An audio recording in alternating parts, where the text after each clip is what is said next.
Gente, bom dia a todos. Graça e paz do Senhor Jesus a todo EBD, hoje bastante numerosa, graças a Deus. Que esse número que está aqui possa se perpetuar e possa crescer, crescer, crescer cada vez mais. Tiago, ele faz uma pergunta aqui no capítulo 4, ele diz assim: de onde vêm as guerras e pelejas entre vós? Porventura não vem disso, a saber, dos vossos deleites que nos vossos membros guerreiam? Cobiçais e nada tendes, matais e sois invejosos, e nada podeis alcançar. Combateis e guerreais, e nada tendes, porque não pedis. Pedis e não recebeis, porque pedis mal, para gastardes em vossos deleites. Adúlteros e adúlteras, não sabeis vós que a amizade do mundo é inimizade contra Deus? Portanto, qualquer que se constituir amigo do mundo, constitui-se inimigo de Deus. Irmãos, essa palavra é bastante forte, e é interessante que Tiago ele começa a falar sobre guerras, contendas, debates, e ele começa a falar que as nossas contendas, os nossos debates, as nossas guerras entre si, elas fluem dos nossos deleites que combatem através dos nossos membros. E aí o que acontece? Ele diz que o Senhor ele vê em nós cobiça, inveja, desejo faccioso, disposição de ferir e de matar. Ele diz: vocês não pedem, e quando pedem não recebem, porque pedis mal. Aí a gente fica pensando, mas da onde foi tudo isso? Por que o coração cobiçoso? Por que o coração invejoso? Por que a disposição de brigar, de guerrear ao invés de buscar a paz? E aí eu vejo que a causa de tudo isso está aqui nesse versículo que a gente leu por último. A amizade comum traz inimizade com Deus. Às vezes a gente olha para esse texto e fica preocupado com a oração que não está sendo atendida. Eu vou dizer uma coisa para você: essa é a menor das preocupações. Ter uma oração atendida ou não é a menor das preocupações. A maior preocupação que nós devemos ter, se nós estamos sendo mais amigos de Deus e menos amigo do mundo, ou mais amigo do mundo e menos amigo de Deus. Porque aquele que se torna amigo do mundo, a Bíblia diz, se torna inimigo de Deus. Você imagina Deus olhar para você como inimigo? Aí você está enrolado, né? E ser amigo do mundo hoje é muito fácil. Você se entregar aos prazeres do mundo, você se ajustar à mentalidade do mundo, hoje é muito fácil, né? A gente tem que estar constantemente vigiando o nosso coração, a nossa mente, para ver se nós não estamos sendo influenciados a sair da presença de Deus, a fazer aquilo que é errado aos olhos de Deus. E nós precisamos entender, irmãos, que Deus precisa de pessoas que Ele possa usar, porque as batalhas espirituais desse tempo são grandes. Você está preparado para enfrentar batalhas espirituais? Você está preparado para enfrentar guerras espirituais? Se Deus precisar de você? Então nós temos que parar para pensar nessas coisas, porque pessoas com dificuldades, com problemas, com batalhas espirituais vão aparecer todos os dias, e cada dia com mais frequência, porque hoje, irmãos, as pessoas estão se enrolando com as ações do inimigo, e elas precisam ir num lugar onde elas possam ser libertas. A pergunta é: se elas entrarem na Igreja Batista em Itatiaia, elas serão libertas? Porque aqui tem gente que está preocupada em ser mais amigo de Deus do que amigo do mundo. Porque aqui tem gente disposta a renunciar a si, às suas vontades, seus deleites, seus prazeres, para priorizar aquilo que é de Deus. Essa é uma pergunta que a gente tem que fazer para nós mesmos, né? Então, sexta-feira tivemos uma batalha espiritual. Eu sei a dimensão da batalha, mas muita gente aqui nem passa na cabeça o que aconteceu, né? Nem sonha o que é, nem imagina, né, o que seja uma batalha espiritual. Então nós precisamos acordar para essa realidade. O apóstolo Paulo, ele diz lá em Efésios, capítulo 6, acredito que do versículo 10 em diante, ele diz o seguinte: no demais, irmãos meus, fortalecei-vos no Senhor e na força do seu poder, revesti-vos de toda a armadura de Deus, para que possais estar firmes contra as astutas ciladas do diabo. Porque não temos que lutar contra a carne e o sangue, mas sim contra os principados, contra as potestades, contra os príncipes das trevas deste século, contra as hostes espirituais da maldade nos lugares celestiais. Em outras palavras, a nossa luta não é física, a nossa luta é espiritual. O inimigo trabalha para nos devorar, ele trabalha, irmãos, para fustigar as nossas forças, para tirar a nossa força, para roubar o nosso ânimo, para roubar a nossa espiritualidade.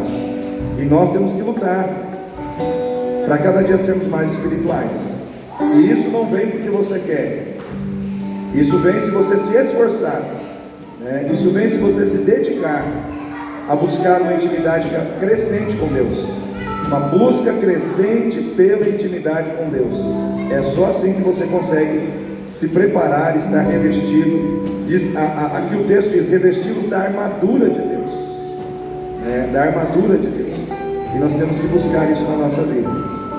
Por exemplo, o irmão Kleber está de jejum. Ele está jejuando, está no propósito com Deus ali. Vocês querem saber quantos dias ele está jejuando? Pergunta para ele. Eu não vou, só vou falar que ele está em jejum, Essa semana toda eu fiz um propósito com Deus, estou fazendo. E estou no 4º dia. Eu estou orando 30 minutos por dia em línguas estranhas. Eu tirei um tempo só para me falar com Deus em línguas estranhas. Depois eu entro e falo com Deus com entendimento, com palavras inteligíveis. É um propósito, são 30 dias que eu vou estar fazendo isso. Nesses 4 dias, grandes coisas já aconteceram na minha vida. E sexta-feira eu entendi o porquê dessa situação. Quando o rapaz veio aqui, o marido da Thaisa, e teve todo aquele trabalho de libertação com ele na sexta-feira, tinha uns jovens aqui reunidos com o Mateus, não viram o que aconteceu aqui, mas para os irmãos terem uma ideia, aquela noite eu não dormi, ou eu fui dormir 2h da manhã, porque eu saí daqui e a batalha espiritual continuou lá em casa. Ele tinha um anjo tatuado nas costas. Os irmãos que estavam aqui lembram, né? Os que estavam aqui Quando eu fui orar por ele, eu não pude orar com ele pela camiseta que ele estava. Tinha uma entidade na camiseta dele. Ele tem que arrancar a camiseta. Ele arrancou a camiseta. Ele falou: mas tem um anjo tatuado nas minhas costas. E era um anjo caído, um anjo com o rosto entre as asas. Aí o que eu fiz? Eu ungi, eu passei óleo naquele anjo que estava nas costas dele. As minhas costas queimaram ontem o dia inteiro. Sabe que você ficar com as costas queimando? As minhas costas ficaram queimando a noite inteira. E está ardido ainda aqui. Entende? Como se alguém tivesse queimando as minhas costas. Então isso é batalha espiritual.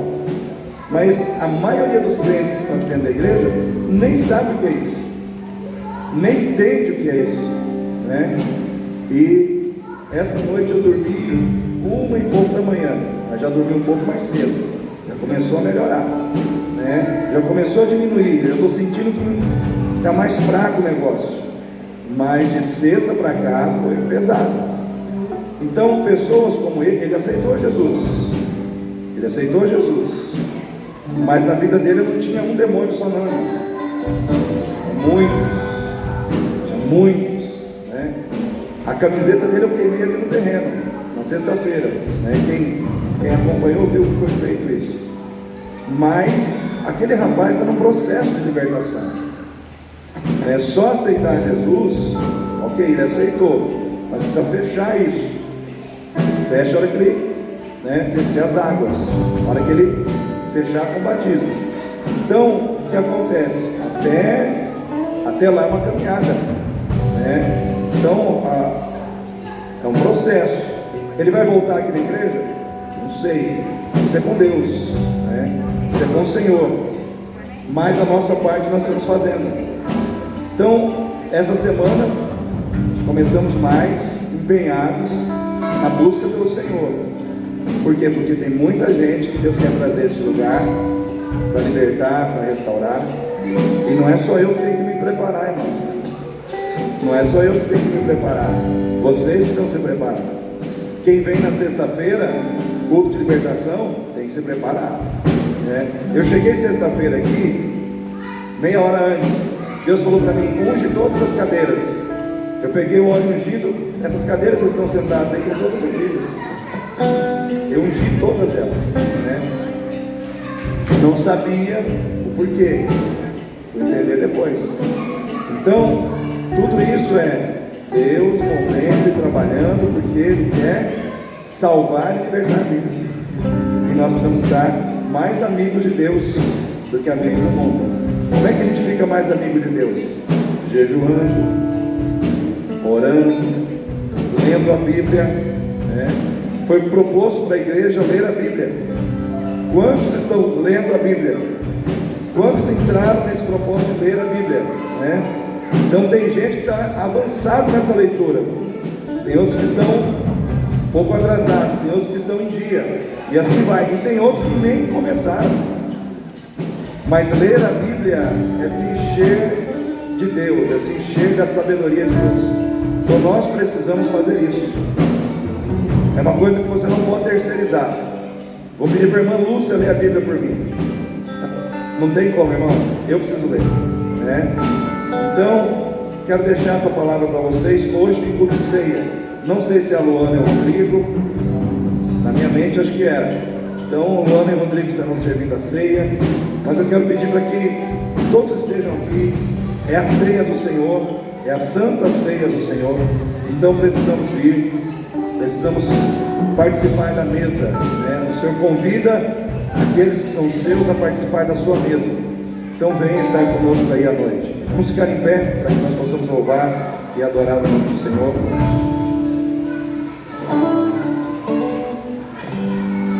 Um outro aviso: terça-feira, 19 horas, primeira reunião com a liderança da igreja. Conto com os líderes aqui na terça-feira para que nós possamos orar juntos e estarmos juntos nesse início de ano, já alinhando as coisas de como nós vamos fazer a obra de Deus. Louvado seja o nome de Jesus. Vamos estar declarando que